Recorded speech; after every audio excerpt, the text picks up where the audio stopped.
থেকে সার্কল পাতা আনলাম আর শাপলা নিয়ে আসলাম। এই যে এখন এগুলো কেটে নিব, সার্কল পাতাগুলো ভর্তা বানাবো আর ডগাগুলো রান্না করব ডাল দিয়ে। শাপলাগুলো কেটে রেখে দিব। এই সার্কল পাতার ডগাগুলো এখন কেটে নিব লম্বা লম্বা করে। আসসালামু আলাইকুম, সবাই কেমন আছেন? আলহামদুলিল্লাহ আমরা ভালো আছি। আজকে আবার নতুন একটা ভিডিও নিয়ে আসলাম। এই যে ডগাগুলো কেটে নিলাম, পাতা আলাদা নিলাম, ডগা আলাদা নিলাম। এখন ভালোভাবে ধুয়ে নিব।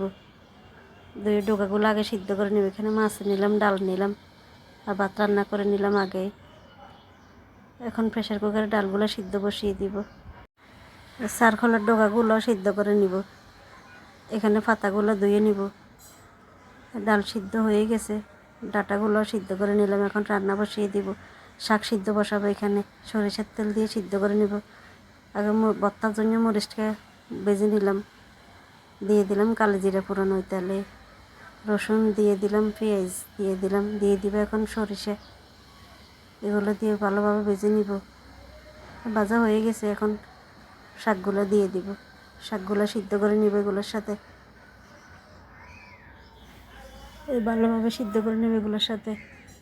এখন সার্কলের ডাটাগুলো রান্না বসিয়ে দিব। এগুলো সিদ্ধ হইতে থাক। সব মশলা দিয়ে বসিয়ে দিলাম।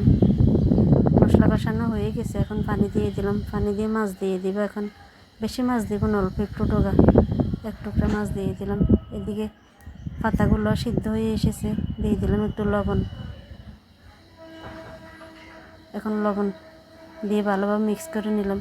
শাক সিদ্ধ হয়ে গেছে, নামিয়ে নিব। এখন ঠান্ডা হয়ে গেলে বেটে নিব। শাক সিদ্ধ হয়ে গেছে, নামিয়ে নিলাম। এদিকে মাছ কষানো হয়ে গেছে, সিদ্ধ করা ডগাগুলো দিয়ে দিলাম। এগুলো দিয়ে ভালোভাবে মিক্স করে নিব। এখন মাছটা ভেঙে দিলাম। ভালোভাবে সিদ্ধ করব যাতে গলা না চুলকায়। সিদ্ধ হয়ে গেছে, এদিকে সিদ্ধ করা ডালগুলো দিয়ে দিলাম। ডাল দিয়ে ভালোভাবে মিক্স করে দিলাম। এখন বেশ কিছুক্ষণ জাল করব। দিয়ে দিলাম একটু জিরা ধনিয়ার গুঁড়া, গরম মশলার গুঁড়া একসাথে ছিল। সামান্য একটু পানি দিলাম, আর পানি দিব না। এখন বেশ কিছুক্ষণ জাল করব। শুকিয়ে নেবে, যে বলক এসে গেছে, আর একটু জাল করে নেবে। এদিকে ভর্তাটাও বেটে নেব। এখন শুকনো মরিচ দিয়ে ভর্তা বাটলে অনেক মজা লাগে খেতে।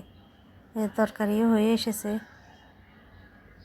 আর কিছুক্ষণ জাল করে নামিয়ে নেব। এখন বাগার দিয়ে দিব। বাগারের জন্য রসুন বসিয়ে দিলাম তেলের মধ্যে,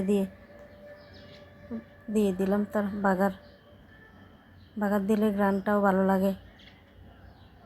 তরকারি রান্না রেডি। এদিকে ভর্তাও হয়ে গেছে বাটা, ভর্তাটাও বেটে নিলাম। অনেক সুন্দর হয়েছে, সবুজ সবুজ। আর ভর্তা রেডি। উপর দিয়ে একটু সরিষার তেল দিয়ে দিলাম যাতে গ্রানটা আরও ভালো লাগে। অনেক সুন্দর হয়েছে। এই ছিল আজকের রান্না। এখন দুপুরে কাজকর্ম সেরে খাওয়া দাওয়া করব। তরকারিগুলো অনেক মজাই হয়েছে, বিশেষ করে ভর্তাটা।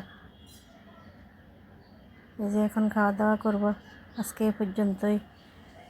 সবাই ভালো থাকবেন, সুস্থ থাকবেন। যে যেখান থেকে ভিডিওটা দেখেন, ভালো লাগলে লাইক কমেন্ট করবেন। আল্লাহ হাফেজ। সবাইকে অনেক ধন্যবাদ। আসসালামু আলাইকুম।